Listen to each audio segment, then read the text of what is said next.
আমাদের লাভাতে ডে 1। কথা শোনা যাচ্ছে জানি না, এখানে প্রচুর ঠান্ডা। অ্যাজ ইউজুয়াল আমার গলা আবার বসে গেছে। গুড মর্নিং, ফ্রেশ ট্রেশ হয়ে গেছে, এখন রেডি হব, দেন বেরোবো। তো 4টা হয়তো প্রায় আসবে।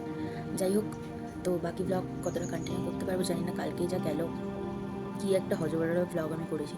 যাই হোক, আজকে থেকে ট্রাই করছি। আর এখানে নর্থ বেঙ্গলের অবস্থা এই টাইমটা 2025 অক্টোবরের এই টাইমটা যেটা হয়েছে, অনেকে জানো, অনেকে না মানে প্রায় বলতে গেলে সবাই জেনে গেছে।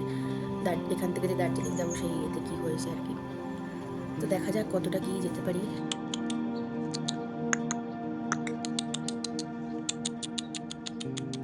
রেডি হয়ে গেছি, এই যে এখন যাচ্ছি ব্রেকফাস্ট করতে। তারপর আমরা কোথায় যাবো? ওই ডগিগুলো তো ভালো চিল্লাচ্ছে কেন। যাই হোক, তো যাই, এরপরে আমরা যাব হচ্ছে লাভারি কিছু সাইট সিন দেখতে। এই যে এটা, এই এতখানি নিচ থেকে আমি ফার্স্ট টাইম এরকম কোনো হোটেলে এলাম। যাই হোক, এবারে আমরা হোটেলে যাবো হচ্ছে খেতে। এই দিকে পাশেই আছে আমাদের, এটার পাশে। তো যাই, দেখো আজকের ভিউটা দেখো। কেউ বলবে কালোরম ছিল, যাই হোক যেন ভালো হয়ে যায়। চলো গিয়ে দেখা হচ্ছে। তারপর আমরা এখান থেকে ব্রেকফাস্টটা করে নিই। ব্রেকফাস্টে ছিল লুচি আর ওটা একটা আলুর তরকারি, সাথে আমরা ওয়াইও খাই, ওয়াই বলে মেবি ওটাকে। তো ওটার আর ক্যাপচার করা হয়নি। তারপর আমরা এই রোড ধরেই হাঁটতে হাঁটতে যাই লাভার পাইন বনে।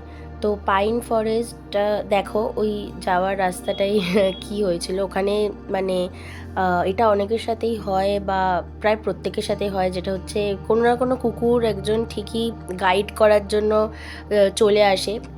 এবং মানে আমরা সত্যি খুব অবাক হয়েছিলাম, ও গোটা রাস্তাটা আমাদের সাথে গেছে, এসছে, মাঝে একটু রেস্ট করেছে ওর মতো করে, একটু এদিক ওদিক গিয়ে এটা ওটা করে ঠিক আমাদেরকে খুঁজে খুঁজে আবার গেছে আমাদের সাথে, পুরো ওই অবধি পৌঁছেছে। এই যে এখানে এই করতে করতে আমরা এই ডেস্টিনেশন অবধি পৌঁছে যাই। এখানে রাস্তা খুব খারাপ।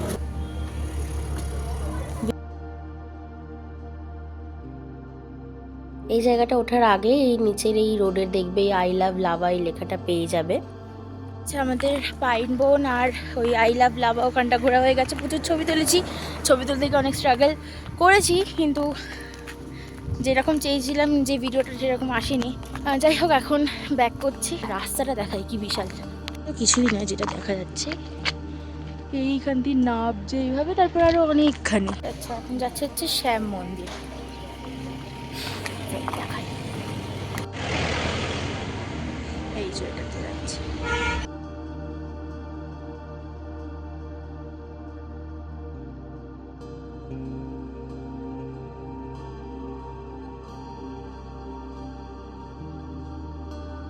আমরা এখন একটা চার্চ এলাম ওই মন্দিরটা থেকে।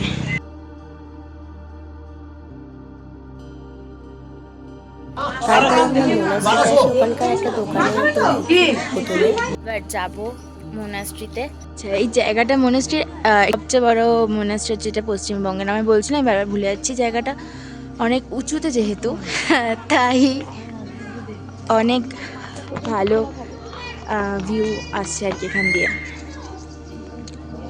একটা তো তোমরা যারা আসবে সেটা হলো, এটা বিকেল 5টা অবধি খোলা থাকে। খুবই ফটোজেনিক একটা জায়গা। আমার মতো যারা তোমরা ছবি তুলতে ভালোবাসো, একটা আমি বলছি ব্যাপার, রোদ এখানে ভালো এলে, আমি এখানে কথা বলতে পারছি না, আস্তে আস্তে বলছি, এখানে রোদ এলে না জাস্ট বাও ফটো ওঠে।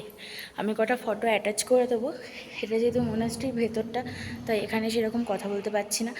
খুব চুপচাপ একটা জায়গা, একটা পিন পড়লেও আওয়াজ হবে এরকম।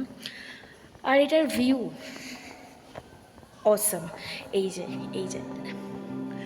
আমি ব্যাকগ্রাউন্ডের ভিউটা দেখাচ্ছি, আমি এখানেই দেখাচ্ছি, এই যে জানলাগুলো দিয়ে। আমরা এই নিচে এখান দিয়ে ছিলাম আর কি, অনেক ছবি টবি তুলেছি। আমরা এখন নেমে যাচ্ছি, এরপরে হোটেলে চলে যাব কিছু স্ন্যাক্স ট্যাক্স কিনে। আজকের মতো এখানে ডে ডান। হোটেলে ফিরে রাতের এই ডিনারটা করে, এটা মোটা চাউমিন ছিল ওখানে স্পেশাল, তো এটা খেয়ে দিনটা এন্ড করি।